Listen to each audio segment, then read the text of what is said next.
our elites have sacrificed our prosperity for their own self-righteousness. That's what they've done.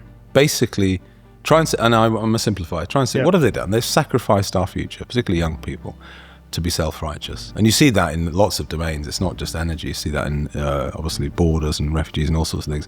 But, they're more interested in doing that than in the material reality of actually supplying power. But they, to go back to Dale, any of the other propagandists for net zero, I'm sorry. Well, I tell you another simplification I use in meetings a lot, which is very simple, right? It's not a fair fight between these power sources. Gas and oil, hydrocarbons are so efficient, you can tax them.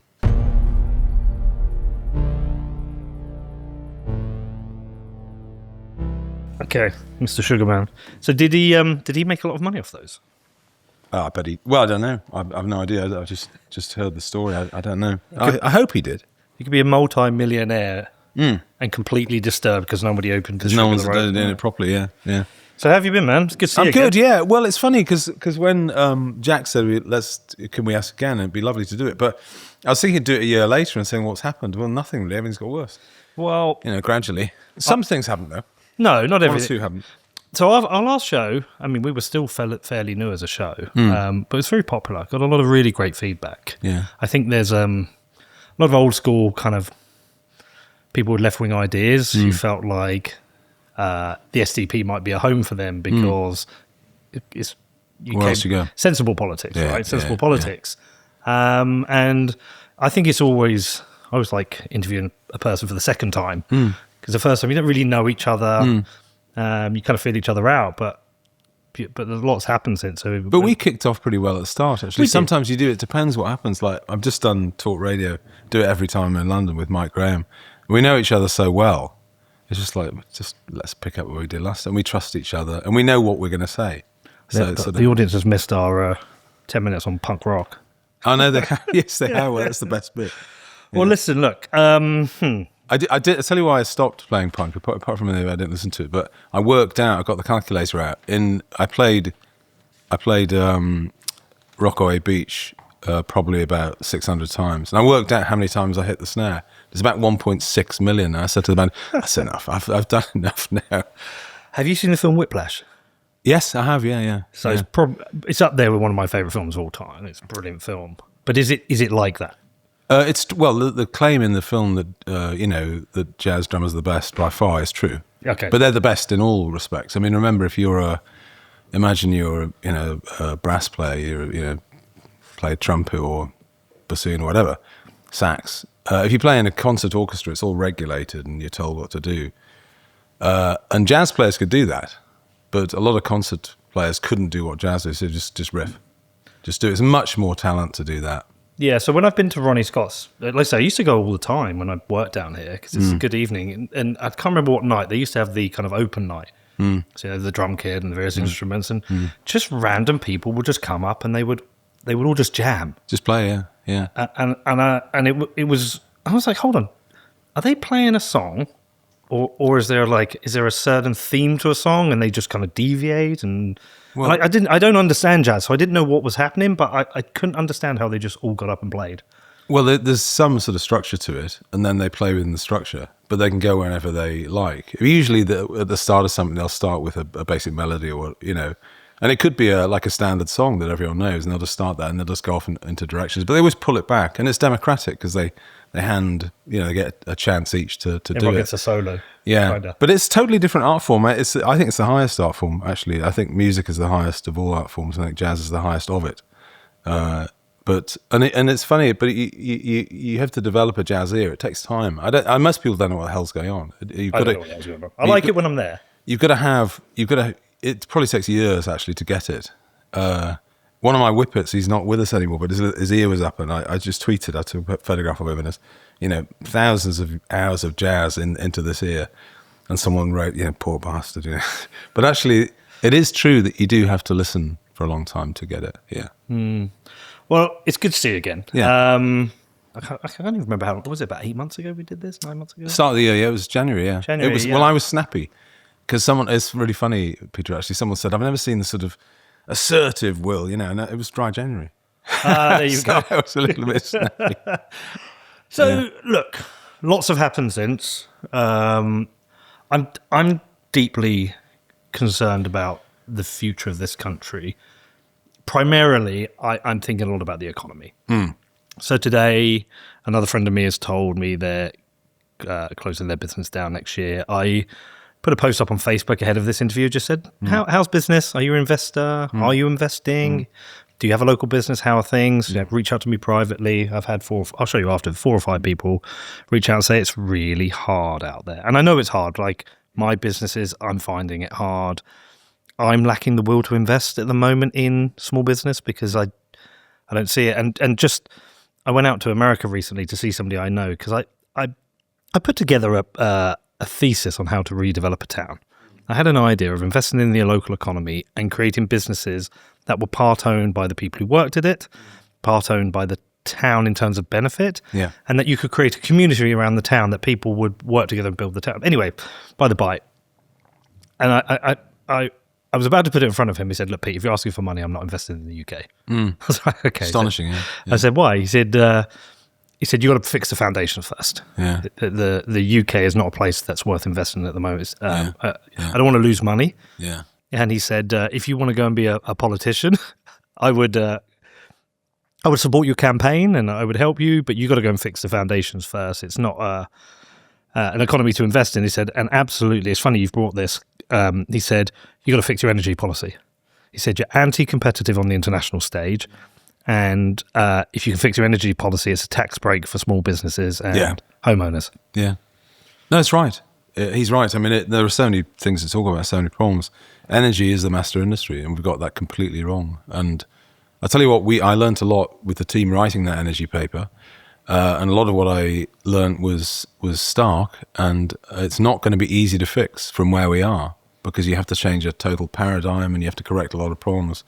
And all the problems basically go back 30, 40 years. Most of them are cultural. Tell me about that. Well, the problem that we have now, we have too little energy supplied. It's too expensive and we're too reliant on imports. So the point we made a lot, we have the highest industrial energy prices in the world. It's not competitive, and any energy intensive industry is struggling or closing down. So ammonia. There's no country in the world with higher industrial energy prices. No. This is the worst. And how much higher we are, say, than the US? And 4 times. 4 times higher than the US? Yeah. Or 5, depends where you are on it, because it's decentralized, but 4 or 5 times. So if you're producing something like cement or ammonia for fertilizer, whatever, you've got no chance. Teesside, there are parts of Teesside, Billingham, that are literally being closed down as we speak. And it's tragic for the economy, of course, because you close the production down here, and what do you have to do? If you want that product, you have to import it. So the balance of payments gets worse, so you're in this awful doom loop. So we won't get anywhere as a country until we get cheap, abundant energy. But fixing it is a problem. Why are we here? It's a failure to plan. They abandoned planning 40 years ago. They thought it wasn't important. And actually, when we used to plan post-war, the golden age of the nuclear energy that Britain pioneered, we invented it basically.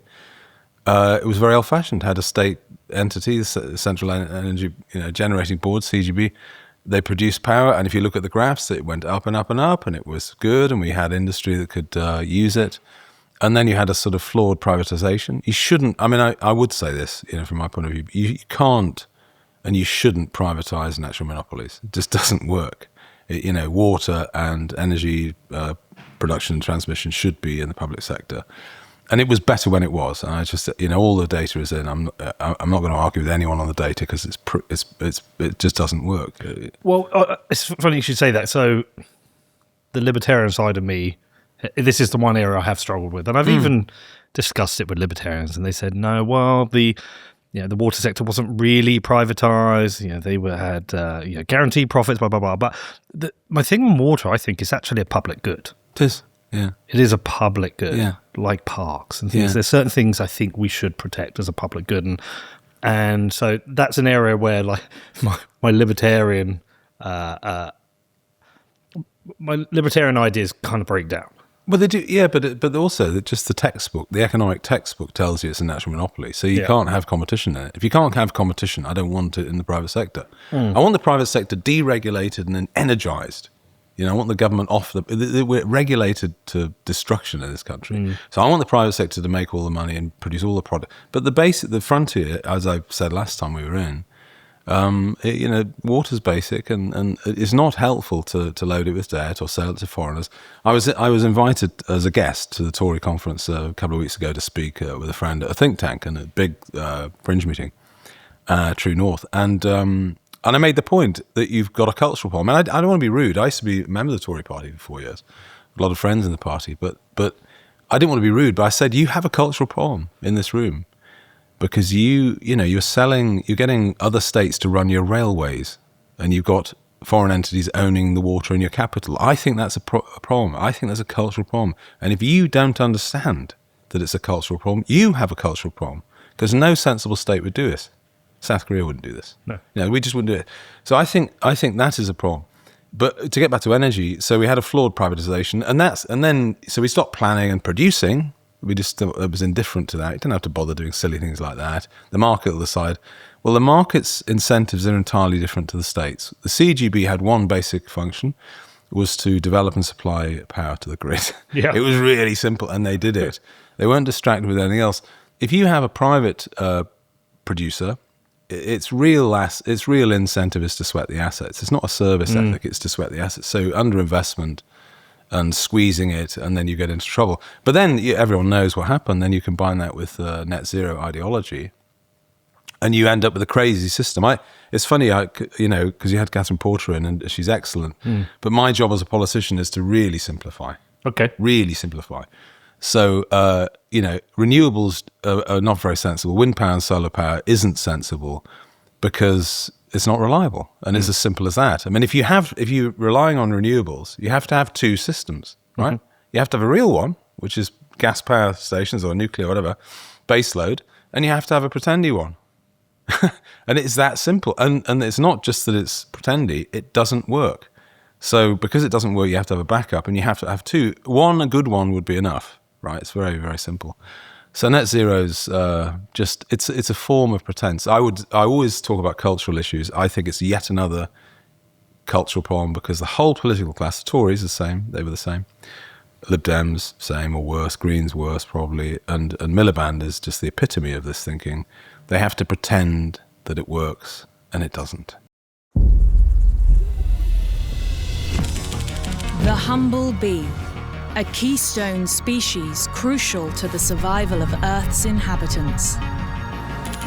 Here's how things would look if bees vanished. And here's how they'd look if humans vanished. But imagine if instead we became a keystone species by doing things the right way, by taking responsibility for our actions and becoming the solution. Iron mines the world's most responsible currency the right way. Because the future depends on it.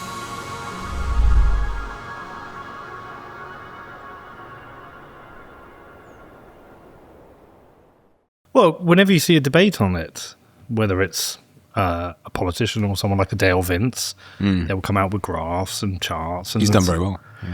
It's been good business for Dale. Yes. I want to be careful what I say, because he likes to sue people. Yeah. But they all seem to be able to point to the fact that energy prices will eventually be falling, the economies of scale will come. No, I know this. Catherine said it, you know it. Yeah. As you said, we're sat there with the highest energy prices in the world for the industrial sector, and I don't even know for the private sector. Sorry, for the domestic sector. No, domestic sector, high, but it's 27p. Yeah, it's very high. But I can't for the life of me figure out why we've ended up here. I just can't figure out why people are accepting of this. Why politicians are accepting of it. Is it because it's too difficult to say we've got this wrong? Yeah, there's a lot of that. They don't. I mean, they've built this whole rhetoric, and and also it's there's a line in our energy abundance paper which is a great line, which is that our elites have sacrificed our prosperity for their own self-righteousness. That's what they've done. Basically, try and and I'm going to simplify. Try and say, what have they done? They've sacrificed our future, particularly young people, to be self-righteous. And you see that in lots of domains. It's not just energy. You see that in, obviously, borders and refugees and all sorts of things. But, they're more interested in doing that than in the material reality of actually supplying power. But they, to go back to Dale, any of the other propagandists for net zero, I'm sorry. Well, I tell you another simplification that I use in meetings a lot, which is very simple, right? It's not a fair fight between these power sources. Gas and oil, hydrocarbons are so efficient, you can tax them. Net zero, the renewables are so inefficient, you have to lob lots of subsidies. And that's just going to tell you something, isn't it? Yeah. It tells you a little bit, I mean, just remember that and you've got your solution to it. So, you've got to stabilize the grid somehow. It's going to be difficult, though, because you can't just click your fingers and get a new gas-powered, a power station. And we suggest using some coal because it's actually cheaper in the interim as a route to get to nuclear. They're doing that in China? Yeah, no, they do. Well, they do it rapidly in China. But again, you see, this is the problem. You understand because you're running businesses that you're totally fettered by this crazy structure of legalism and civil service bureaucracy. Perfect example this morning, I picked up the Times, and the government 2 years ago said, right, we want to roll out SMRs, small modular reactors, and Rolls-Royce have a model, and you think that you just say, get on with it. No, they organise a competition, this was on the Tories, to see who should be blessed with the contracts to do this in Britain. So they spent 30 million on consultants, Deloitte and other people were involved, and lots of lawyers. And then they found at the end that actually Rolls-Royce might be the best one to do it. They still haven't done anything. But if you dig into that submission, the submission provides that to win it, you must have 50-50 male and females in the workforce, and not just your workforce. This is engineering, heavy engineering. This is very heavy engineering. It's male dominated on site. I'm afraid, just is. You have 50-50 in the workforce, and all the suppliers, all the supply line to it has to be 50-50. And I'm glad you're sitting down, and you won't believe this. And you have to open up employment opportunities for minorities, including asylum seekers. I'm not joking. What? Yes, this is in. Where can we read this? Well, it's in today's Times. If you get a paper copy of that, you'll see it. This is madness. And so when, it's like angels dancing on the head of a pin when the Ottoman Turks, when Constantinople falls. This is crazy. And there are so many examples of this. We will have some sort of debt crisis, I think, because I don't think Labour are capable of correcting, a course of action which will prevent it. So something will happen. And years later, when people look at it, they'll say, they really weren't thinking straight. It's like the mobility scheme and all this sort of thing. People having BMWs and Audis because they've got a problem with their elbow. This is happening. This is happening, and they're still doing it, and they still can't balance the books, and they've still got a PSBR of 100 billion, and they're still doing it. And the politicians and the elite class seem unable to stop it, not in power, or maybe they want this. I don't know. Well, that's another thing that I've been kind of looking into and discovered is how this big organic government system, giant pot of money, is very easy to grift money out of. Creates bad incentives. Yeah, I think the first time I recognised it was with the health service, whereby there's that minimum requirement for the number of nurses that must be on duty in a hospital. I think nurses' wages are up 27% since my son was born, because we looked it up. Right. CPI is about 81%. Their CPI, by the way. Yeah. And so nurses aren't paid enough, and nurses figured out if they just went to work for an agency, they would be paid more. So what happens is agencies are created, they incentivize nurses to come and work for them, and the hospitals are employing them through the agencies and paying them more, and actually paying that spread which the recruitment agent takes. So there is a part of the government that doesn't work, and the inefficiency has been snapped up by the private sector to ultimately cost the NHS more money. Yeah. But I found so many of these things. I've got another for you. Do you want to hear? Well, let me give you a couple more that I've seen. So looking in my local town, I was trying to understand why our council's bankrupt. And look, I think our mayor's made some mistakes. He's had some ambitious projects which he's invested in, but they've run out of money. And now they're facing Section 114 and they're cutting so many services. They're going to be cutting green bins. They're not the only one. Well, it's up and down the country. So if it's up and down the country, we have a problem. And the problem is the statutory demands have increased, but funding has been cut. Now, it doesn't take many brain cells to figure out that this is not something that can continue. And essentially, the central government has been squeezing the council to do some of their work they can't afford. Yeah.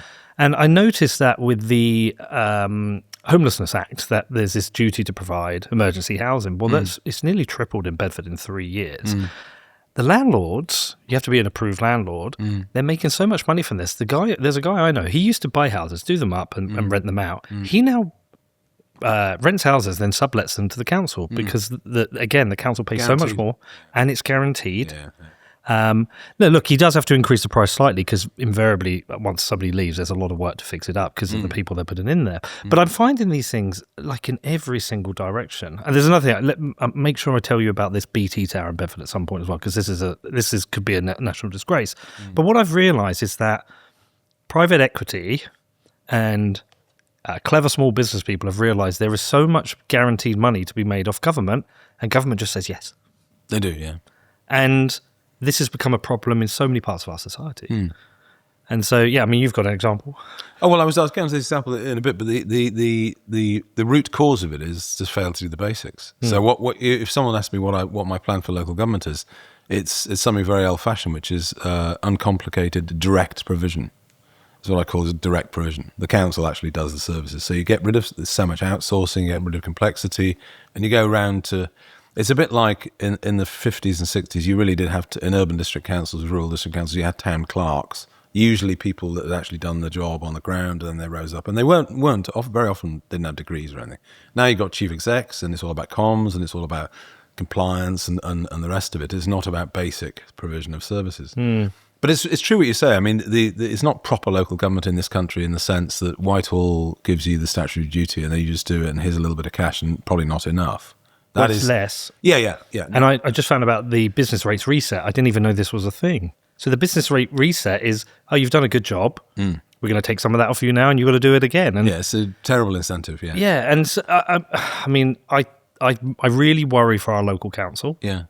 But I'm worried nationally because we have this perfect storm at the moment where new employment laws are coming in, which I know as an employer are a nightmare. Taxes are going up, and God knows what's going to happen in the budget next month. There's too much regulation getting in the way of running a business. I cannot physically do everything I'm meant to do within a business. But particularly small businesses, so you get the impression that they just want to beat small businesses out of the market, and then very large, and that's in so many domains. Like in housing, the extra, a lot of buy-to-let landlords are leaving. That's happening because of compliance difficulties. At the same time, that huge funds, the big American funds are coming in, buying up estates, building estates. I read Larry Fink. Yeah, a few days ago that the Australian there's a big Australian pension fund coming in. They're going to put in another 500 million, and for them, of course, it's brilliant because it's a very tight housing market because we don't build enough houses, and it's guaranteed income. It's very safe. It's almost like annuity stuff. It's brilliant. Let's do this. Why wouldn't they? But to get back to your councils and the health service, we don't do any of the basics. We can't do basics. And I always go back to planning. In theory, every single health secretary in the last 30 years could have perfectly matched, not instantly, but certainly in a 7-year period, perfectly matched the number of clinicians, doctors and nurses that you required for the service. They never do. They underperform. They underdevelop. They've got a cap on doctors. So it creates... And then you import foreign doctors, which is wrong because you're surcharging the Ghanaian or the Nigerian system, and they may need them more. And also their negligence rates are higher. They're not as well trained. Why would they do this? I've never understood the cap on doctors. It doesn't make any sense to me. Well, I would oversupply doctors. I would deliberately oversupply because a lot of them. Well, I think in most medical schools, most medical students are female, and the rate of part-time work when they're fully trained is higher than men. So you need to overproduce from that point of view. A lot of them leave, so you need to overproduce from that point of view. But to underproduce is negligent, actually. And no one ever said to Jeremy Hunt or any of the others, sort of, why haven't you done this? You've got 220 billion. Why don't you produce enough? It's absolute basics. And then you get a sort of, you're quite right to be concerned because it's a spiral. And this happens in so many domains. A sort of doom loop. Don't produce enough, so import part-time, get into a panic with a tight labour market, import people from Ghana and Nigeria. But the crazy case I read about the other day, there's a chap, a Nigerian guy, has been convicted of pretending to be a nurse up in Chester. Well, a nurse is sort of an ancillary sort of medical, but he's doing, clinical work. But the joke is that he'd taken the identity of another Nigerian lady, I think, who was called Joyce. And he's wandering around with her badge, and it's Joyce, and he's bloke. It's Kafkaesque. It's like no one asked him. Maybe nowadays it'd be entirely normal, nothing to see here, But they didn't ask him. But he's basically, he's guilty of fraud.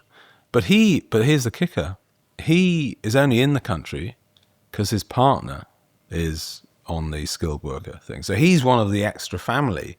And, all the people that Boris Johnson and the Boris Wave brought in, most of them aren't working. Most of them are dependents or family members, right? So at virtually no level is our ruling elite capable of getting a basic thing right. And it has to be turned round, Peter, somehow. Well, it's a great question I keep asking people when I get into the political conversation and there's kind of a defense of the state. I'm like, okay, just name me one thing that's got better in the last 20 years. Well, you're going to struggle. Yeah, you really are. The NHS has not improved. Yeah. Okay, our tax burden's higher than ever. Yeah. Small business is harder to do. Our councils can't afford to provide basic services. Homelessness has gone up. Poverty's gone up. Education funding's dropped. It's a bit like that's a bit like a broader question because John Gray, who's very pessimistic and says there's no progress. When he means is there's no progress in human beings, there's no moral progress, and he writes a lot against progress. And someone said, well, there must be some progress, and he said, well, anesthetic dentistry that's probably progress, So there probably are some things, but no, it's gone. And then the doom loop is worse, as you say, because now we're at the stage where the Chancellor, all she's trying to do now is beat money out of people's pockets. Yeah, it's like where can I can maybe get some from gambling or from taxis, a little bit more from this or that. So the whole squeeze is on, and people are just giving up. But it's a very tough time for the Labour Party. And I'm not a fan of the Labour Party, but I can understand, why people vote for them. I had a really good chat with my dad, and my dad said, I've always voted with my pocket. And when he first started work, he was a Labour voter because he didn't have much money, and he felt like Labour made it fairer. And then when his career progressed as an engineer, and he started to make, good amount of money for him, he started voting Conservative because they left him more than his money. Yeah. So the incentives of voting are quite clear. But what I found really interesting recently is that when we discussed reform at that last election, they're polling very high. They seem to have a working class vote who understands something's deeply wrong, that they're going to Tesco's and they're shopping. They're £50 in this one bag. They can't afford to go out as much, can't afford a holiday. Everything just seems to not work and get expensive. And then you've got this kind of upper middle and upper class who are being blamed for everything and told they've got to be taxed even more, even though they burden most of the pressure of the tax. And it seems to be this kind of small slither of people which are kind of, I don't know, I want to say middle to upper middle, who are defending these kind of crazy leftist ideas. And it seems because they can afford to? They can afford virtue. Yeah, no, it's like I was saying before about the end. They sacrifice everyone else's future. Yeah, I think there aren't enough. I mean, they'll get squeezed as well. I think largely the Labour Party's merged into being a middle class, progressive, hyper liberal public sector party, pro migration, pro open borders. That's its constituency, and that's why it's down to 15% of the vote. But I think because it's funny, the Tories are interesting. I mean, the last time I attended a Tory conference, I was a member in 2002. And I thought they were quite jolly. I mean, they were quite sort of, because there's nothing on them. There's no expectations. They're not in power. They're just sort of, and the atmosphere was quite good. Apparently, the atmosphere at the Labour conference was abysmal, and it would be because I think they're more vulnerable than the Tories. Because they will get the blame. There are limits to how many years or months you can say it's all the Tories' fault when you're at the tiller. They will. It's lethal, really. Well, ideologically, they can't do what the country needs, so they were voted in at the wrong time.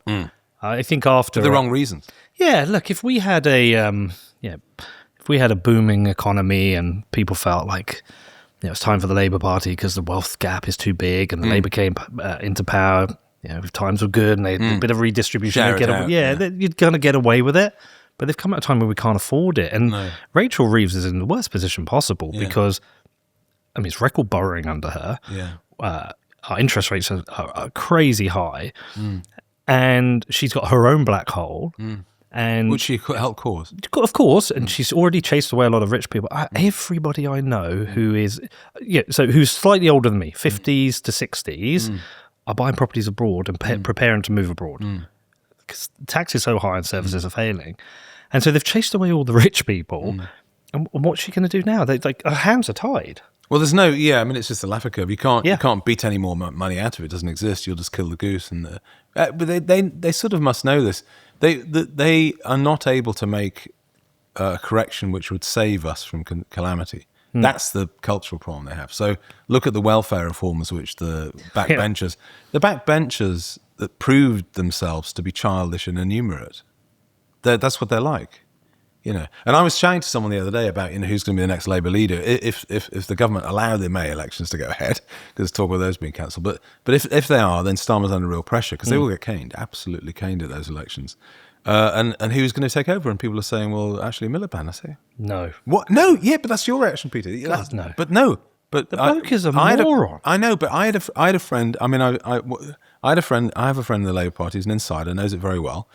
And I said, Burnham. And he said, no, not well liked. And he needs a seat. Yeah, but he's not well liked. He wouldn't get, and the membership don't like him either. And Labour list, if you just look at the published data on who's popular. And I said, and people have said, questioned Miliband's sanity on a few things. And he said, but that's what the members are like. So it's a perfect match. So it could happen. I said it here. Maybe next summer you can replay this and say, it could happen. Well, they don't have. Angela Rayner probably would have won it if she hadn't have proved herself to be a pig at the trough. Yeah. And I've heard Andy Burnham's name been put forward, and people seem to think he's been a good mayor. I don't know. He's good on transport, and he's backed Manchester up. And actually, politically, he's astute. Wes Streeting is a name that comes forward a bit. He's got a majority of about 200. But the rest, if you look at the party, these are not serious. No. Bridget Phillipson, Yvette Cooper, Ed Miliband. These people are not serious people. I wouldn't employ these people. It's terrible. No, and actually and even people like Rachel Reeves, who's trying to, hold on to the wreckage a bit, but can't take any of the decisions necessary to correct. You could get someone worse, and you'd say, well, actually, that wasn't too bad. That's like the Manchester United manager's position. It is, yeah. You laugh at Ole Gunnar Solskjaer, and it turns out he was probably one of the best managers they had. And then you have Hentag. Is it Hentag was the guy? And then it's got worse since. It's like every manager seems to make it worse. And it's like, and then you think, well, would it be best to get Ed Miliband, get it as bad as possible, so that it's eviscerated? I want the correction. It can be done, right? So when you're in a fiscal position that we're in, you can fix it, because there's lots of examples of it being fixed, and I want to be optimistic, and despite how dire it is, it can be done. The Swedes did it 25 years ago, Persson's government. But do you know what you have to do? You have to raise tax, but you have to cut at the same time. And the thing you have to do is everyone has to share the pain. We're in it together. You can't look after the private sector and public sector and feather bed it and then beat money out of the private sector. We're all in it together, and we correct it. And if everyone suffers and everyone does the correction, then you can fix it. And that's a prerequisite. And I don't see there's any hint of them even trying. We have to be honest. Yeah, you have to be honest, and say we're in trouble. Yeah, but they did it, and the Swedes halved their deficit. That was it. So it can be done. Don't tell me that it can't be done. But they, looking at the backbenchers' reaction to very modest welfare reform, no, they can't. So I think, if you ask me again and make a prediction, dangerous making predictions, I think there'll be some sort of crisis in the markets, and they'll be disciplined by the markets. That's what'll happen. So, again, talking to people I know the wealthier people I know, or the people who've got successful businesses, more tax doesn't scare them. It's more tax with no improvement. Yes. It's more tax and failing services, more tax without reform. Somebody, I think I read in one of the papers that perhaps there was an idea that Labour might double council tax for the highest band. So that would hit me.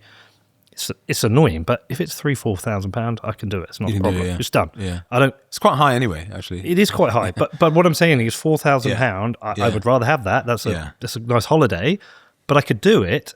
And if the party came back with an honest conversation of the nation, said we are broke, we are broke. If we continue to borrow at such high rates, we're going to cause more inflation.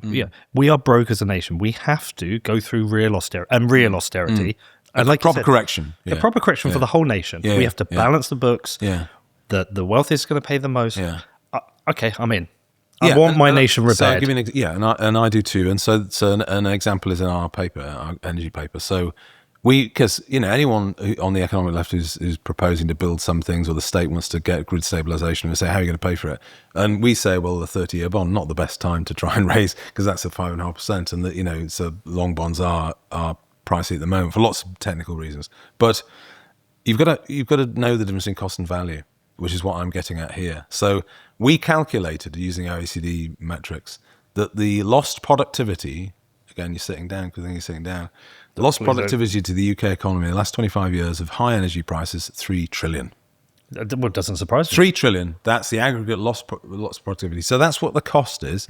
That's what it's called. That's what the damage it's done. So when I pop up and say, right, I want a new fleet of British nuclear power stations, probably going to have to use Westinghouse, American one, because it's tried and tested, but build them, flood the grid with cheap power, and re-industrialize and re-energize your economy. How much is that going to cost? 150 billion, we think. Is it worth it? Of course it is. Of course, yeah. Of course it is. But you've got to perform, and you don't perform. What's the timescale to deliver that? 10 years. 10 years. Yeah, you start. But that's why because I think that's the quickest things you could do with the gas plants. But they're not overnight. I mean, it'll take you 5 years to do those. If it was an emergency, do it. But the point is that there's knowing the difference between cost and value. And I think proper investment like that would yield. But you can't do it if you're run by people, as we said earlier, that mandate the people building the nuclear power stations to employ asylum seekers and underprivileged. No. Let the best engineers do the work, please. Where does that come from? Is that coming from central government? Yeah, it's coming from central government. Yeah, it's lawyers that are applying human rights legislation, Equalities Act stuff. Because the Equalities Act, it wasn't about equality; it was about mandating. So you can, but you've got to. And it comes down to simple things, which I think a lot of the political class don't understand. There aren't many decent equations in economics because it's an open system, very unpredictable. But one that is true broadly: savings equals investment equals future prosperity. Yes. And unless you can get investment up, we have no chance at all. So I'm going to make a case for spending it on this. I'm a big critic of laissez-faire, anti-planning attitudes, because that's caused the beggary, that's caused the deficits, that's caused the trade deficits, it's caused the deindustrialization, which has put us here. And it means that's why we spend 470 billion on welfare, because you're mopping up blood. And I've always said 470 billion, that's nearly in half. aggregate, yeah. So that's every category. But it's still massive, and you're mopping up. 20% of adults in a lot of the big cities and from the Midlands and the North are not in effective economic employment. They're not in the workforce. And it's colossally expensive. And I always say, when I'm arguing on people with Thatcher's legacy, I think it would have been cheaper to keep the factories open, probably.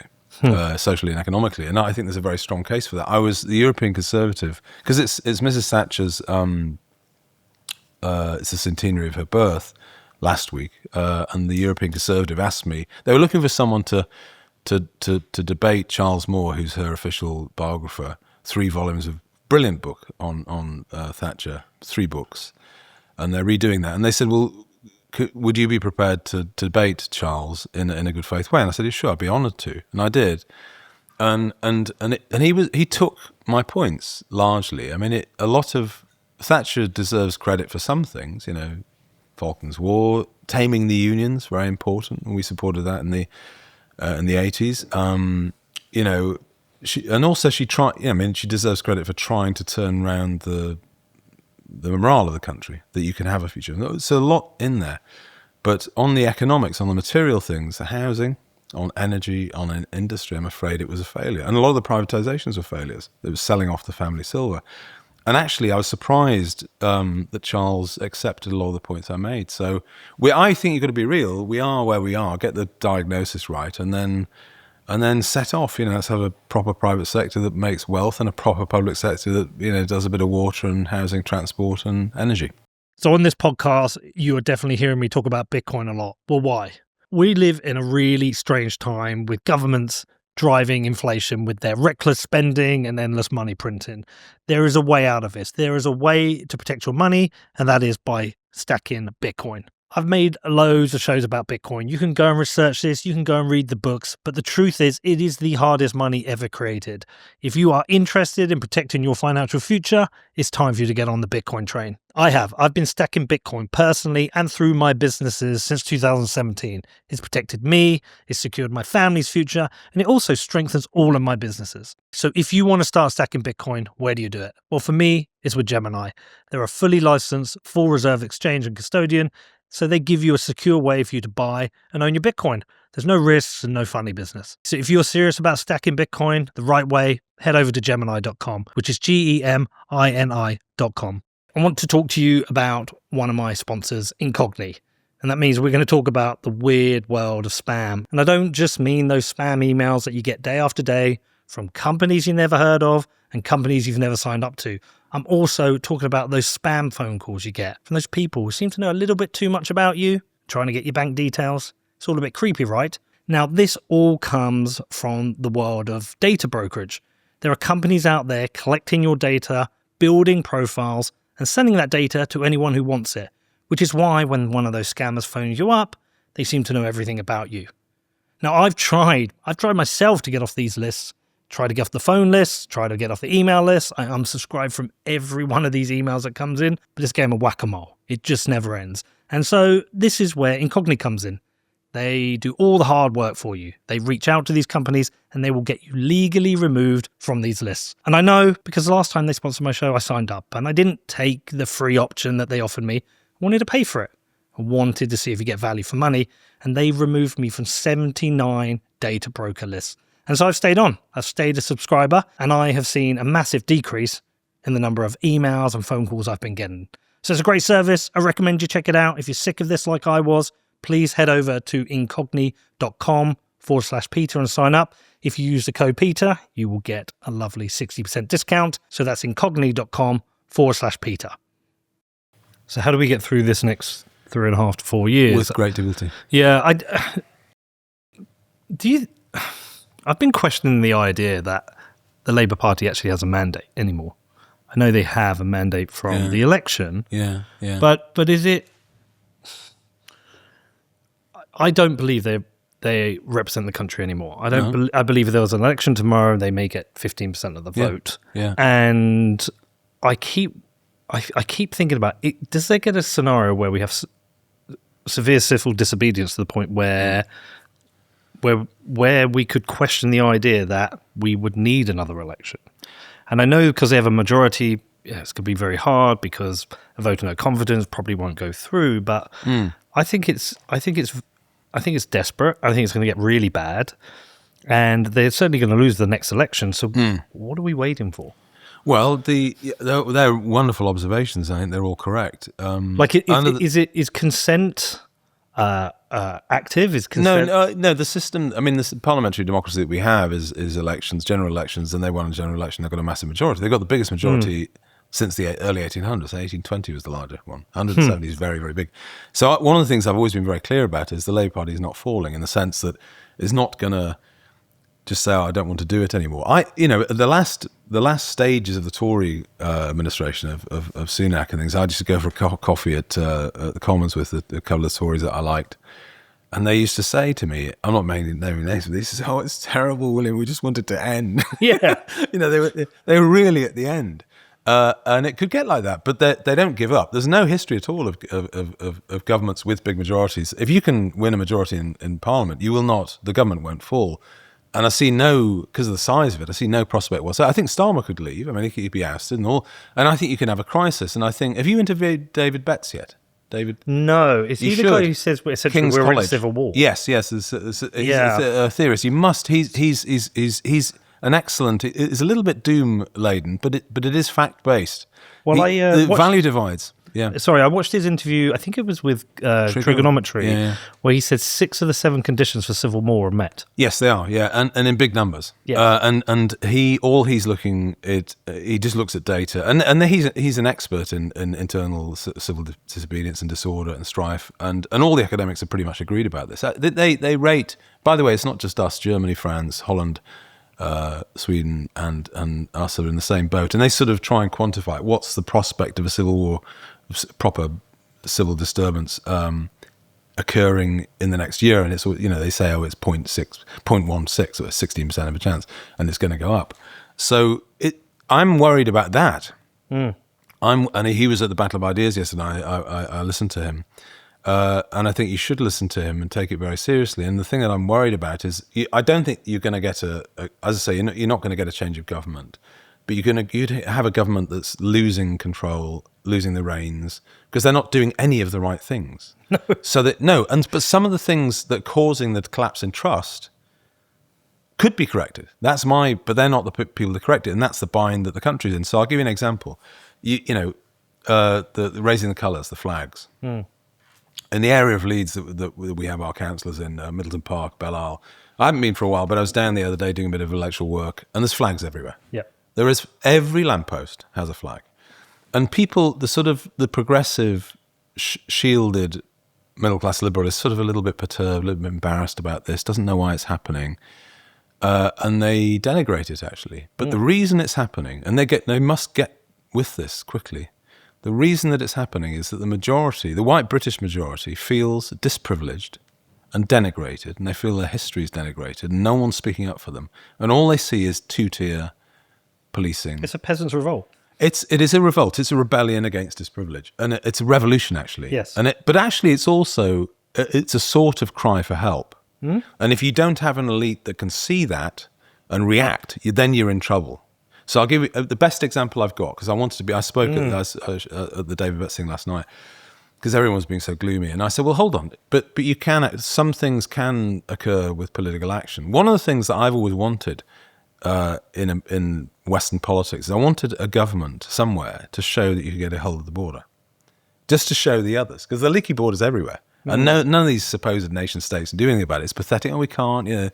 The Human Rights Act or international asylum, they can't do it, and it's inept. And meanwhile, the public trust is vanishing. You're putting people that have basically broken in and invaded the country in expensive hotels, and people are trying to find a house in Leeds.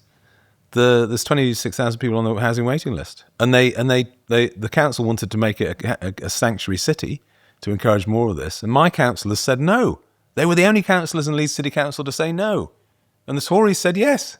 All of them said, yeah, we're a sanctuary city. Oh, it's great, So no, you've got to get a border, and you've got to restore faith that the government actually has your back and is looking after you. But it has happened because Trump's done it. Yes. So, but now we're all far-right fascists. No, they're just, they might be nation-state Democrats. Maybe that's what they are. But Vance and Trump have proved, and I think they've shown as a beacon to the West that it can be done. And nothing will get better, Peter, until you get some beacons of turnaround.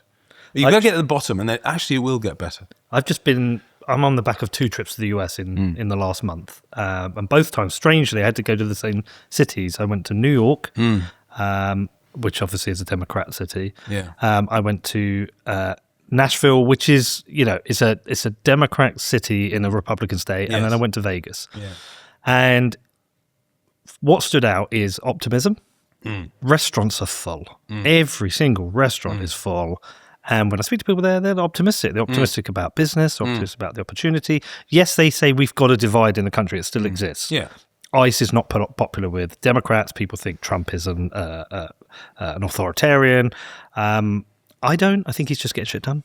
He's getting it done. He's getting things done. But what's really interesting, New York is the interesting one for me, because I know a lot of Republicans who live in New York. When I first started going to New York, I went the year after 9/11, and I kept going regularly, probably once every couple of years. The city was very safe. It's a good city now. I was in Washington Square Park walking through to my friend's bar. It's got a bar called Pub Key, and there were a lot. That's near the 39 Club, which is a nice little jazz, just near in Greenwich Village. Yeah. Well, Washington Square Park is so weird. You would have a bench, and you would have someone, I'm assuming on fentanyl or something, like zombified, bent over sideways, and there'll be a couple next to them having like a picnic. Yeah. And so that's very New York for it to be that way. But Coexists. But there's a massive drugs problem now in the city. And to the point, you go to Times Square and there's people openly selling weed, but also saying, do you want cocaine? Just without any fear of offering just cocaine to random people. And now they're going to vote in this guy Mandami. That's disastrous. Yeah. So, but that aside, America felt optimistic. Yeah. It felt positive. Yeah. It felt like people had money. And then I come back here and restaurants aren't full. I mean, London restaurants are closing down. Businesses closing down everywhere. And there's this sense of, I can't really put my finger on it, but there's like a misery across the country. There is a real doom. Yeah, it's a and doom. it's trust. I think trust in the institutions to be capable is at the heart of it. I also think there's another incoming storm, which is coming from AI. In that, I know of a handful of people now who 6-figure salaries, $100,000 a year salaries, who've recently lost their job, and the job's not coming back. It's marketing. It's some kind of middle class consulting job. Copywriting. Copywriting. I mean, Kurt knows within the creative industry, there's a lot of jobs going, but those jobs aren't coming back. Translation. And also you've got the university kids who are coming back and are getting jobs in pubs and cafes because they can't get a job. And that is another incoming storm on what we already have. It is. I totally agree with. But can I, before we get onto that, can I just respond to your New York thing? Yes. I think public realm. It's just civilizational decline. You can see all the signs. You go to a town, you go to a city. Is it well kept? Is it loved? Is it loved? I will always say. When you go into a village, is the village loved? Is it clean? Do you have people planting things and looking after it? And the opposite occurs when you're walking around. It stinks of skunk. And last time I was in New York, which is last year. It was stank of skunk. That's it. Nevada's the same. Yeah, I think I always say it didn't used to be like that, and it's a sure sign of decline. And in fact, in the towns, in smaller towns and cities in the UK, that does mean a lot of older people and people that just don't like it don't go in. So you get a spiral of decline. And I also think that I think vagrancy is something. You see, we are. I mean, the SDP its heritage is of the left. It just is. But people, if they have a go at us, say it's the authoritarian left. But I would say in Singapore, you just don't have that, right? So you have public good in the public realm. You can't do that. And I think we are too liberal, and too liberalism is nice in theory, and then it just merges into indifference. And you're walking around and seeing people shooting up, or no, sorry, that is actually antisocial. I think begging is antisocial in that sense. Do you know about the things I've been doing in my town? I've only what I've seen on your feed. Right. Yeah. So I'm gonna. Unfortunately, the YouTube comments will fly up. You're always talking about you and your town, but I think they're really good signals. Yeah. So I had businesses in the town centre, and I was seeing a mass of antisocial behaviour issues. So I said I'm going to do a pilot private security initiative in the town. I've read about that, yeah. And it's overwhelmingly successful. Not had a single complaint against the guys doing the job. But if you go through the logs, from the past weekend, they found a guy at the top of the car park asleep with a needle hanging out of his arm. Now, if you're a parent with children, you do not want to go and park in a car park where that happens. You don't want to come down the stairwell and there's somebody aggressively begging. You then don't want to walk down the alleyway where people are dealing, walk into a town centre where homeless people are begging. And if you own a business, you don't want people coming in with knives threatening you. So there's a plague of issues, and the security worked. Now, some people said, oh, you've only moved the problem. And I said, yes, we have. We're moving the problem out of the town centre, which is the economic and social heart of the town, which we must protect. But this expanded. There's a building in Bedford called The Heights. It was an old BT building. But as BT moved on and evolved, they didn't need the building anymore, sold the building, got converted into luxury flats, penthouses, beautiful.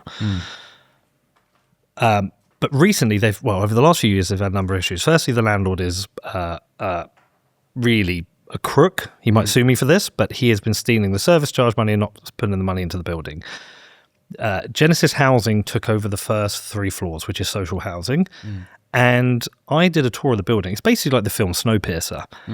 And you've got probably 5 problem properties, problem houses in there. 3 are crack dens, and they're openly selling drugs. What that's meant is drug takers and users have been breaking into the building. Let me show you this. They've been breaking into the building, and they've been shooting up in the communal areas. They've been defecating on the carpets, vomiting in the lifts. And so they had to rip up all. I want to show you this. Hold on. How do I get to? So this is from my tour. So I first went in. Sorry, people can't see this. No. These are the bins outside. Yeah. You see the rat. There's rats everywhere. Oh my god. Yeah. He sold the land. The landlord sold the land there. It's not been developed, so that's just. Yeah, that's a building site. Yeah. So there, where all the carpets have been taken up. Yeah.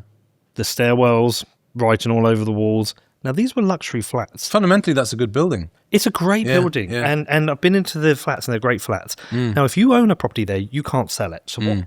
Because the landlord's taken all the money, they've increased the service charges. So somebody with a 2-bedroom property there, they're paying £8,000 a year in service charge. The reason service charge is so high is they're having to fix things. They're having to put cleaners in. They need a sprinkler system. Firefighting. Yeah. But it's what I always say, mopping up the blood. Yeah, that's what you're doing. That's what it is. Yeah. They've got to put a sprinkler system in next year because there's no sprinkler system. So it's a potential Grenfell. That's going to cost $250,000. And so one of them tried to sell the property. The agent came around and said, you can't because no one's going to pay the service charge. And even if they would pay the service charge, they've got to walk around these bins with rats, up through the stairwells where the elevators aren't working and see there's no carpets. The smell is disgusting. I nearly vomited on the first floor. It's 5 problem flats out of 109 that have caused this. And inaction to deal with those problem tenants has destroyed this property. Destroyed the whole thing. It's destroyed the whole thing. No. And we've put the security in place in there over the weekend just to monitor what was going on. Socks are being dropped from windows with keys in so people can get in and buy the drugs. There's one particular lady, in and out all day in taxis. She's delivering drugs. I mean, it's so obvious what's going on.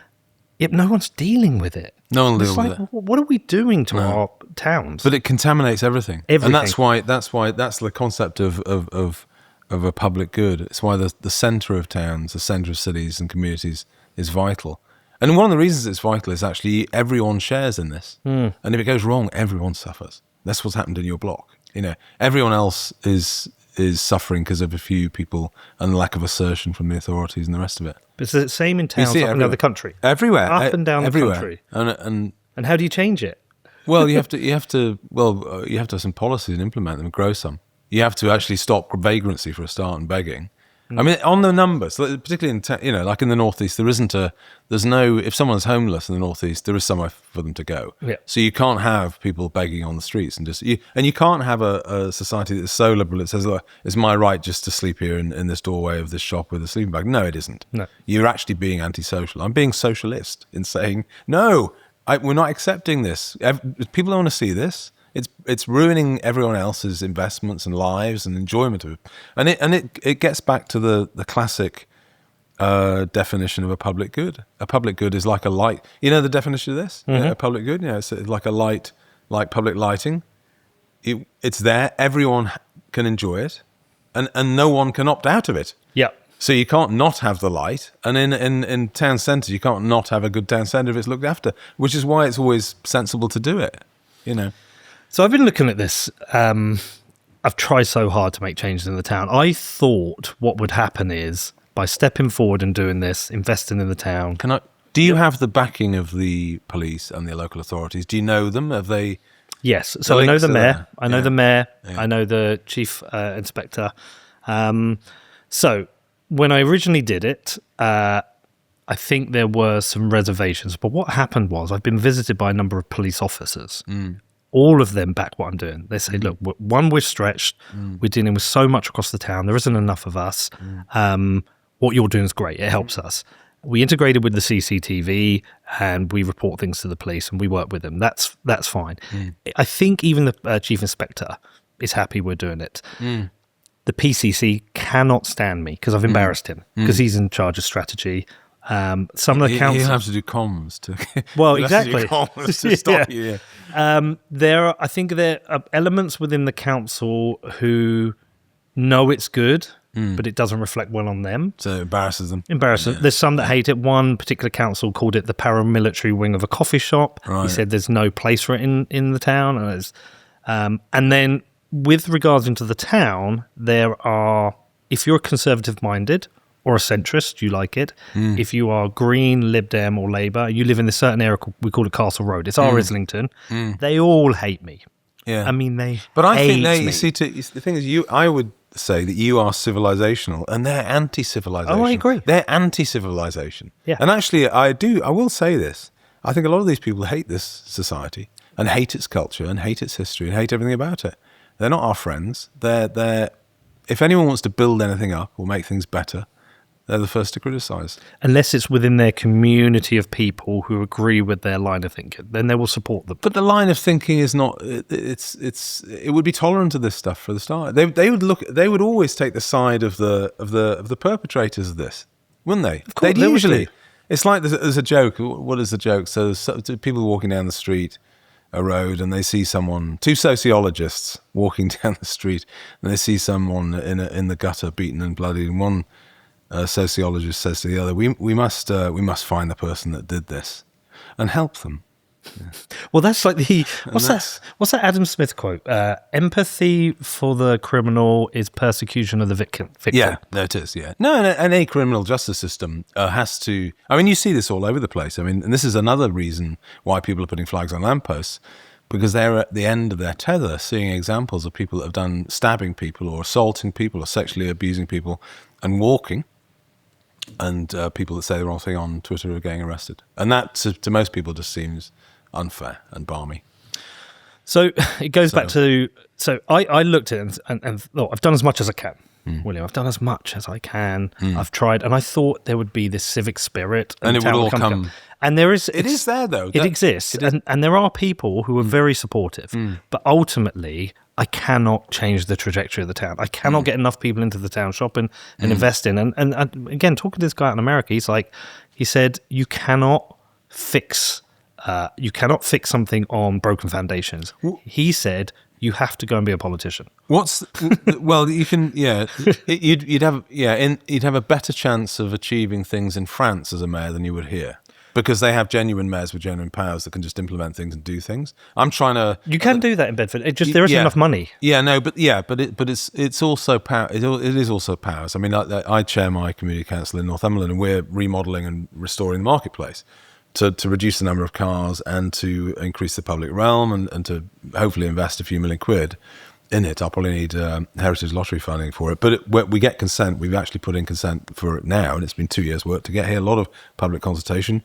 But I often joke to people. I mean, if I was, I'm just chairman of the community council. If I was the mayor, I'd have done it in France or Italy. I'd have just done it by now without any problems. So there are a lot of impediments to doing things. But I'm going to a place here to really point a question at you. Is that I've considered the idea of running as an MP. Yeah.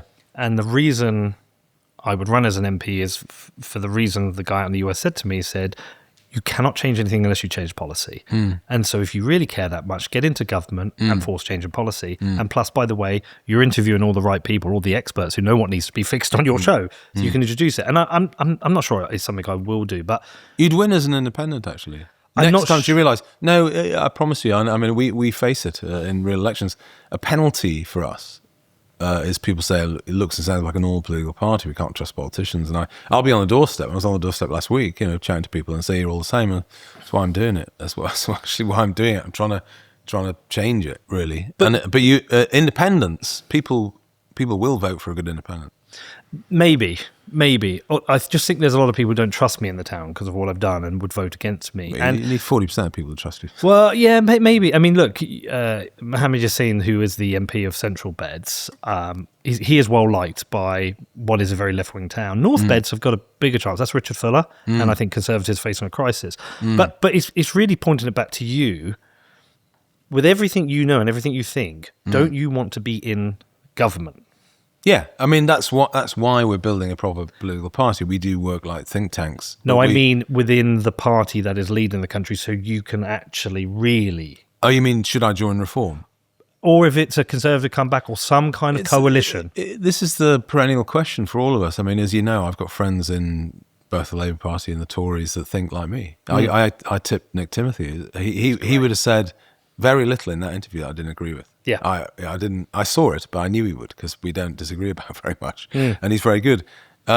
He would say join the Tory Party to try and help, and other people would say the Tory Party's moribund. Other people would say we're the only party. It is true, we're the only party in the top left corner. So in theory, the SDP's biggest problem is money. I mean, we've got to have a shift in that in the next 12 months because we've got a lot of time. We've got 3 years before the next election, but we do need more resources. What would be a huge win for you guys in the next election? We've got 3 at the next election. Yes. Get people into Parliament in the key seats that we're after. So in South Leeds, you'd want to win Leeds Central. You'd maybe 1 or 2 other. That would be, and I'm realistic about it. I'm not going to say we win 20 seats or 30 seats. You'd have to get people into Parliament. But I think we can get people into Parliament into a Parliament next May, because in the Scottish Parliament you have a system that might in Glasgow get Craig Houston across the line. Great. If Craig Houston was in Parliament in Scotland, he'd help the whole country because he's speaking for a lot of people. And there's a chance that, as I say, under that system he gets enough, because it's quite a complicated D'Hondt system, but if he gets 40,000 or 50,000 votes in Glasgow division, he could get in. So that's a realistic thing. Winning more seats in Leeds is a realistic thing for us. Do you look at Reform as a inspiration in that if you can win 4 or 5 seats, you can suddenly become very effective. You can have a voice. You can suddenly go from 5 seats to a party that can compete. Oh yeah, I think and then I've made the point several times that it's never been done overnight in political history in Britain anyway. Most of these insurgents, if they've continued, if they're successful, have been 20 years. There are 3 in Labour and post-war Liberals, Greens, and UKIP, and it took about 20. So we're on course. I'm happy with the progress. I want us to go quicker. Battle of Ideas. We had a drink afterwards, and some Reform people, very senior people, were saying, you should join us and things. But they're not. I mean, at the moment, there's a lot of instability. They don't really know what they're doing on policy yet. Really, they're a little bit all over the place. They've got some good people advising them. James Orr has just come on board. He's good, and on the cultural stuff, particularly very good. But there's still a feeling they're attached to some of the sort of old Thatcherite dogma, which has just not worked. On the data, it's not worked. They're saying things that aren't true, I think. So for the moment, I'm totally committed. I think the country needs this party, not Reform. That's the answer. But the Reform will probably. I mean, and there's a hell of a lot of time between now and the election. By the way, I mean, there's lots of different things could happen, but what the public is telling the political class, the ruling elite, is that the 2-party system's shot, but you still have a system that favours the 2 parties. So it's very unpredictable, and no one knows what will happen. The political map looks like what Anne Widdecombe said to me. She thinks it's going to be Reform with a shadow cabinet of the Lib Dems, which is such a switch if it does. Yeah, happen. it's extremely difficult to. So I think the biggest challenge for Reform, and actually history says that the Tories recover somehow. And actually, a point that Tories made to me at the. Have you had Cami Badenoch on yet? No, I've tried. Spoke to her team. Yeah, I've really tried. But well, a point that Tories made to me about. I mean, I don't know. I've only met Cami a couple of times, and I don't know January very well. I know people that do know him, but I don't know the relationships. But Tories would say to me that if they can get on, they're as good a 2 frontline politicians as any other party have got, which is probably about right. And so history says they probably recover somehow, but there's no love for them after what they did. I mean, there's absolutely no love for them. And but by the same token, Reform is a hell of that's 3 or 4 years. That's a hell of a long time. You could be in a completely different place in 2 years. Who knows? But the public want something different. That is absolutely clear. So the demand side absolutely is there. I think if we forget the crazy people who think what the experiment we've been running over the last 2 decades is working. If we ignore them, I actually think there's a lot of people on the left and the right who want the same thing. Yeah, there is a sort of fusion, and you know what unites us? National citizen preference and the nation state. Yes, it's the national interest. Actually, that's what it's the thing that unites us. The people in the Labour Party, Blue Labour people, Paul Embry, Morris, all those people, Nick Timothy and the Tories. The thing that brings us together is the patriotism and the belief in the country itself, and it needs helping. And the opponents, it's a crude thing, are the sort of liberals that are globalists. I hate saying it, but unfortunately that is the dividing line. It's the sort of local. It's the people. I was said last time I was on your show. It's the people that see this place as a home. That's what unites us, and it is a mixture of red and blue. And it really. And I think Reform dipped their toes in some of this, but I don't think they've really thought it through. I don't want to be. I want the two-party system broken down as well. And in a sense, I hope they succeed. But they're not. They haven't got it yet. And I'm not sure, knowing the individuals, that they actually will. That's my issue with it, really. Well, like you say, they've got a number of years to try and get it right. The policy does seem to be moving. Yeah, but it's a problem. I would say, and I do think it. I think it matters what you sort of have. You thought it through, and do you really believe it? I mean, if someone said, if Reform suddenly say, yeah, we're going to nationalise steel, you've never said that before. No, you've never even believed it. You're free trade, pure economic libertarians. Are you being reactionary? Yeah, or you're just reacting to where the voters are. And that, I think, is not helpful. I mean, conviction, Mrs. Thatcher, conviction politician. Reagan. You elect people that really believe in something and you might get somewhere. It's very important that you don't lose this, okay? This is your inheritance through Bitcoin. Let Bitcoin rip. Don't rip up your Bitcoin. Set up inheritance with Casa.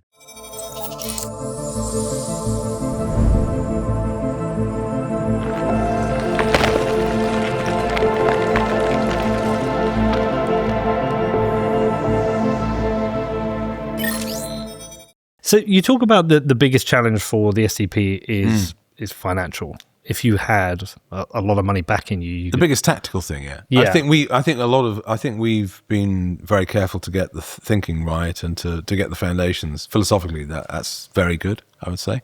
But yeah, I think we need a bigger media team, and we need more resources and more cut through. I would say, we have internal meetings. PR, press, cut through. That's what we need. And I think, and it is frustrating because a lot of people say you love your stuff, but no one knows.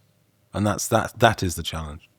Yeah. Well, you're doing things like this. Hopefully we'll get a big audience. Yeah, no, it is. It's very, very helpful. And I've sensed it more in the last 6 months than any other time, actually, that you get stopped in the street, people take a double take, whatever. And I don't really, by disposition, I don't want to be in the limelight particularly, but I know the country needs this party. But you kind of have to be in the limelight. You do, yeah. No, you can't moan about it. But it's a good thing if we get cut through. This is what we're trying to do, to build it and get people to join us that get it. And it is better. I know, despite the doom and gloom, it is better for you and better for the country. It's better for the soul to try and do something. The answer is not whatever you think, staying at home eating crisps. It's just not. Won't help anything. But we have a lot of disenfranchised people. We do. And I think a lot of politically homeless people. In some ways, a vote for reform in the next election is kind of a similar vote for what Labour was in the last one. It's like, what do we do? Where do we go?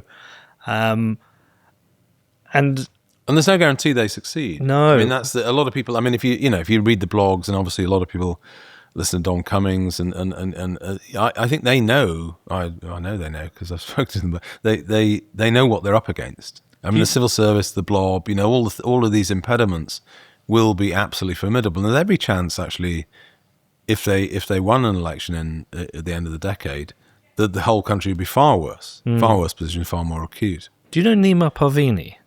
No. It's called Academic Agent online. He wrote a book called The Populist Delusion. Right. I have heard, that rings a bell. Well, he talks about how populists gain power but are unable to make change, why that happens. He was a little bit like Trump 1, really. Trump 2, I think they've learned how to make change. They've learned, yeah. Yeah, and so that fear of reform is essentially Trump 1. They'll come in. They won't be able to make any change. But they've They'll seen be Trump crippled. 2. Sure. This is the point. I mean, it's like, the NCF at the Battle of Ideas were doing these little clips and asking you a few questions, and they said, is woke dead? And I said, well, no, of course it isn't. There's loads of, you've had some victories against, on the gender stuff or whatever, and you've had some corrections, but the woke still exist, and they're still totally embedded in the institutions. And I think people, like anyone that doesn't know that, is not dealing with the reality. So the challenges will be absolutely formidable. But I think Trump 2 is the beacon, because you've got to have some self-assertion. Like, I'll give you an example. So last time we were here, I don't know, I know Ben Habib reasonably well. I've known him for a while, and I didn't know Rupert Lowe very well at all. And his economics obviously different to mine. Okay, we know this. But he starts Restore Britain and reaches out. I meet him, and we get on and agree about a lot of things. Not everything, but a lot of things. And very kindly, he asked me to would you consider stepping up and being on the policy advisory board just to join the team and help and throw in your ideas. I thought very carefully about it, and I knew some people on our own side wouldn't approve, but I know a lot of people would. And I said yes, and I joined them because Rupert has the one ingredient that is a precondition of bravery. He's not a coward. No. He has bravery, and he's prepared to say, and I think that is you. Whatever else you want to do, you've got to do that. I think he has another superpower as a politician. He doesn't need the money. Oh yeah, no, that's very helpful. I mean, on a vastly smaller scale, I'm in the same boat. I can't be cancelled. I don't really mind about that. But there's this book, How Westminster Works and What It Doesn't, which has become like a Bible for me. Which it talks about, if you're a backbench MP, your job is to get to hopefully one day become a minister with a really important role, and you don't want to upset the boat.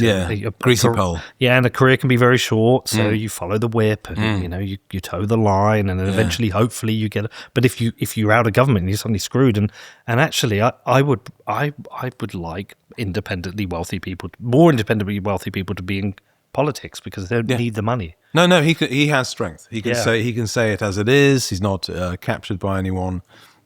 And if you don't have that, you won't be able to correct anything, I'm afraid. If you're fettered to other things, there's no chance. Anyway, that's why I put my weight behind it, and we'll see. We're getting, it's Westminster Village. It's okay. That's interesting, but there is a long time. I mean, actually, there are a lot of people. I mean, think about it this way: and no one knows what's going to happen to the elections, or whatever. But if the right people convened at the end of the decade, and I have a history of doing this.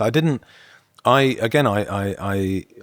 not well known, but I did negotiate a general election pact with Reform last time with Richard Tice, and we did it. It was only 24 seats. No, and Richard didn't sing it from the treetop, but it was a proper pact, and if you Google it, you get it. And I say to people, I don't want to be the only person in history that's negotiated a general election pact with Reform, because I want people to convene. And the right people to convene to try and save the country. And if we don't do it, there are enough people to do it. And there's a massive constituency of people that want it to be done. And despite, it's always the economics. But I don't mind, actually, Richard Tice was very grown up about it. And he was very honourable to me. And I said, I'm going to fight for energy and water and utilities and housing and a state's strong role. He said, fine. Well, I like Richard. Yeah. I like Zia. Yeah, and I know he's not probably everyone, but every time I hear him speak, I think he's great. I think he's articulate. I think he eviscerated Zach Polansky on Question Time recently. I like Rupert. I like Ben. I like yourself. I like Nick Timothy. I like Katie Lamb. There's like a group of conviction politicians, smart people who understand the problems, who seem to be scattered across different parties, who I think would create such a formidable team for this country. And I just think, how do we get all these people together? And it's difficult because there's these tiny little offshoot factions they're all in. Yeah. And I just wish they were all together. Yeah, I mean, there isn't if you were sat where there isn't an easy, I'm trying to build something that is that, right? So, and actually it was funny when Danny Kruger went over, because I know Danny, and he, politically we are very, very, very close. And he joked, possibility of working with us. But you know, he went another direction, and I think it's quite brave that he did. So there are a lot of people. We do speak to each other, but there's not a logical answer to this of which vehicle you drive. You know, which bus you're on. You know, and I always say to, like, Blue Labour for years, they're trying to reform Labour from within the Labour Party. Sensible people that aren't crazy. And actually, and a point that they do, and they're right about this, the title deeds to what Labour should be is with them. It's not with these liberals not middle-class liberals that have taken it over. It's a party of the working class to represent working class interests. It doesn't. No. So they have the title deeds to it. Morris Glassman and Paul Embry have the title deeds, the Ernie Bevin title deeds to the party. They are the real Labour Party. And they say to me, why should we leave? You know, so there are lots of, and I always joke with them, well, you know, you're in a bus and it's driving somewhere you don't want to go, and the other passengers hate you, and I'm in a little car, at least we drive where we want to. And so there isn't I mean, in a way we have 3 years to solve this, don't we? But what I will always say to all of the others, I'll work with you, because I've done it before, and I will do it for the good of the country, definitely. It's going to fry a lot of people's brains who consider you somebody from the left who is also saying Trump is being very effective. Yeah. But Trump on the economics is pretty left. I mean, honest trade. I mean, I did this is the interesting thing about it. I mean, the real divide is between the social and the liberal. Because I've talked to you long enough. Mm-hmm. You're on the social side. I mean, you might not like the description, but the real divide in politics is between the social and the liberal, and the individualistic and the communitarian. That's the real divide in politics. And I did a debate yesterday at Battle of Ideas about trade policy. Now, trade policy, I'm on Trump's side, and I've done a lot of interviews. I'm the only person that argues. I'm probably the only politician that argues strongly in favour of trade protection for industrialization to back Trump, and I wouldn't do it exactly how he is. So he's transactional and aggressive. It maybe works for him, but he needs to do it because all of those, you know, those gutted industries and those gutted towns, you know, Pittsburgh and Philly and Cleveland, Ohio, they voted for him because they need to get industrial production back, and offshoring it to China hasn't worked. It's this security terms is ludicrous. It's reckless to do this. So I on the economic nationalism, I'm with Steve Bannon, and I'm with him.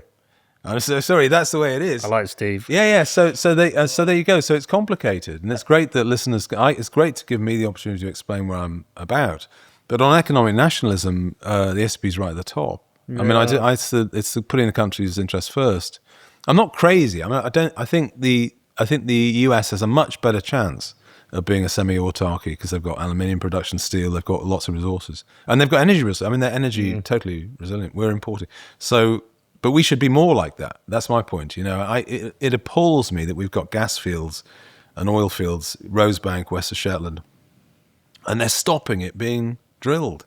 Meanwhile, we're pumping these imports from Norway and importing, on the interconnectors from France from their nuclear fleet. So this is daft to me. Have you ever watched Steve Bannon's PBS interview?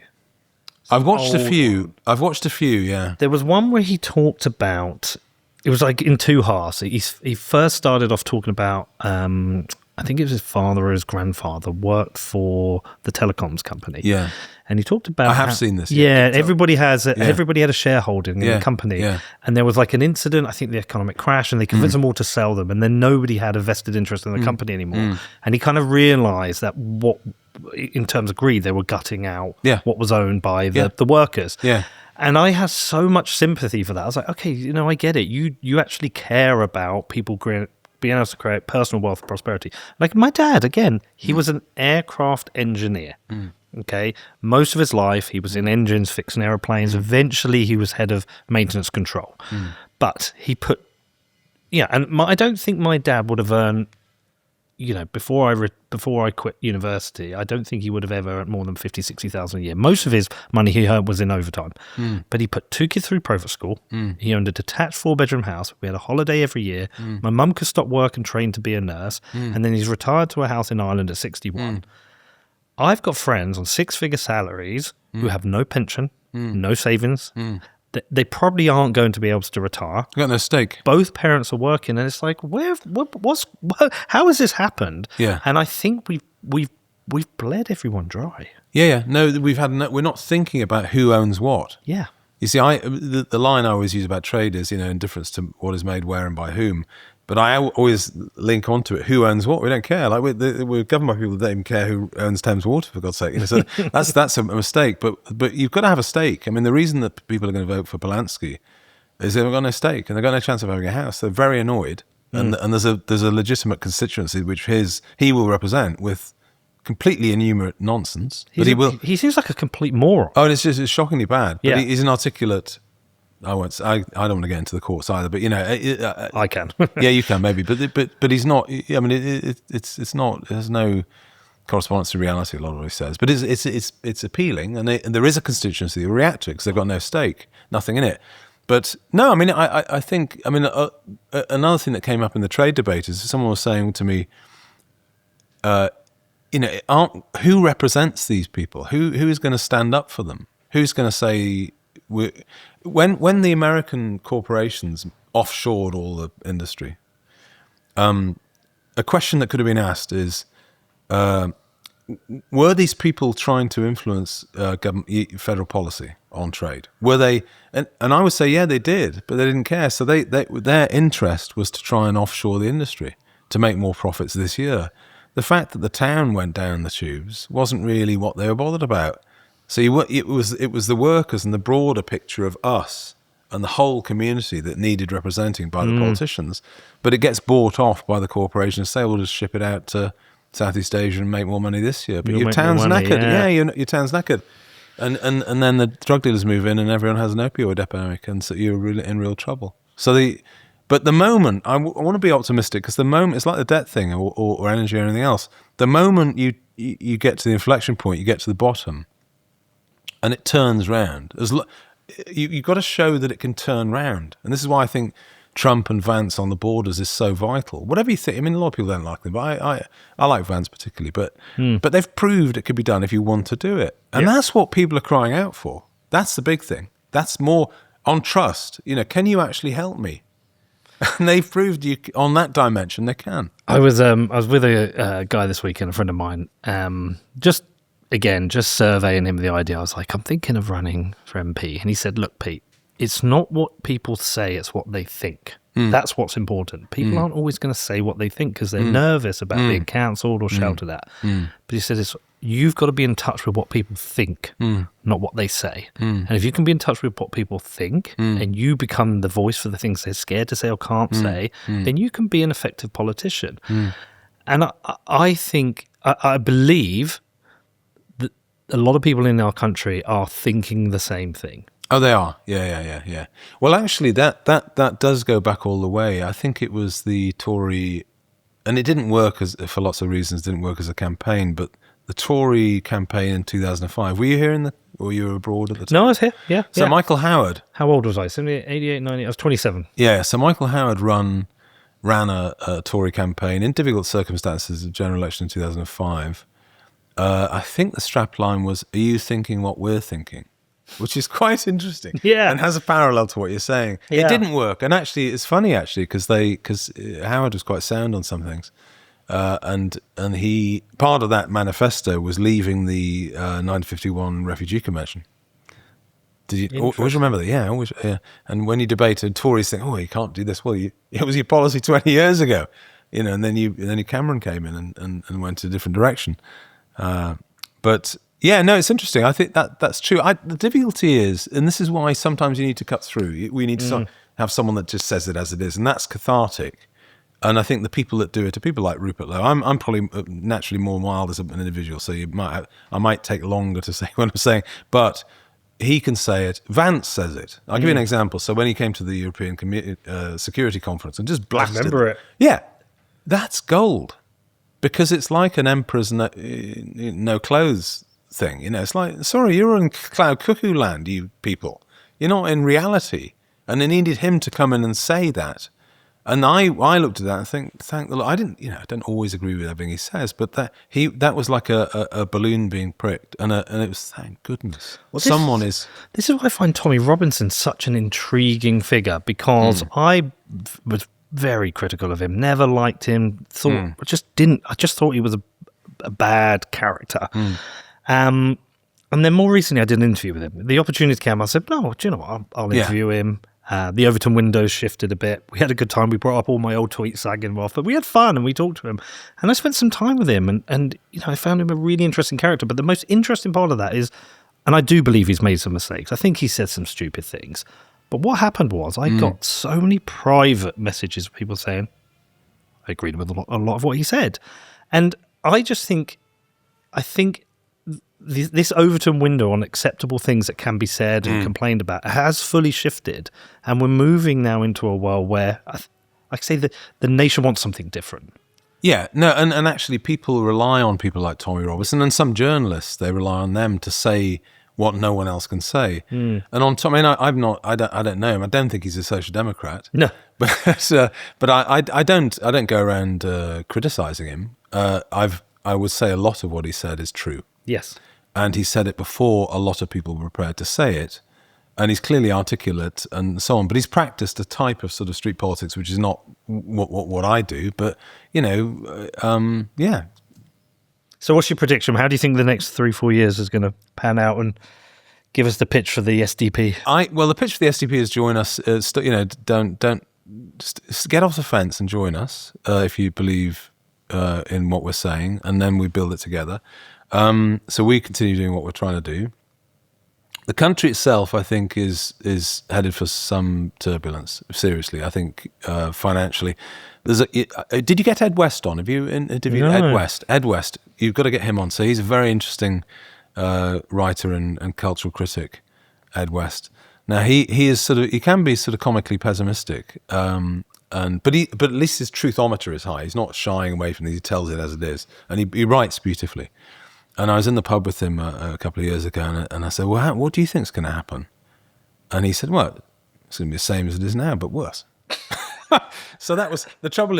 But I would say until you get the right people at the top who can cut through all this stuff, that is going to be true. So I'm sorry, Labour have got a big majority. It's going to get worse. You financially now they don't have the capacity to correct it.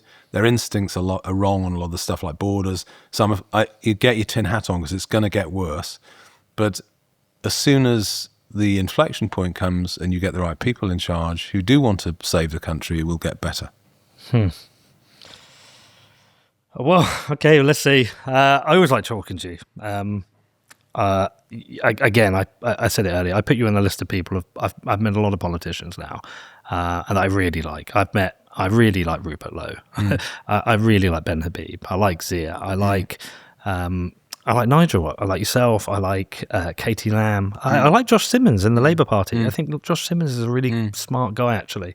And I just want things to change desperately. I'm really, really deeply concerned about what's happening and where we're going and what the next few years are going to be like. But I'm going to try and be optimistic that we will have election in 3.5-4 years' time, and we will get the right people in power, and we will course correct this country, because I think it's needed. Because otherwise, it's like I might as well leave. It's got to happen. It's got to happen. It's got for all our sakes. Right. If people want to find out more about the SDP website, well, the website is sdp.org.uk, and on that you'll find the Energy Abundance Green Paper. It's a proper bit of work. So for those that are struggling to sleep at night, 60 pages, a lot of data, but honestly, we've done a proper job. I don't think any other party could have done this. I would say that, but it's great. Absolutely fantastic. I'm going to read this. Thank you. Good to see you again. Great. Thank you. Thank you. Thank you to everyone for listening. See you soon. Bye.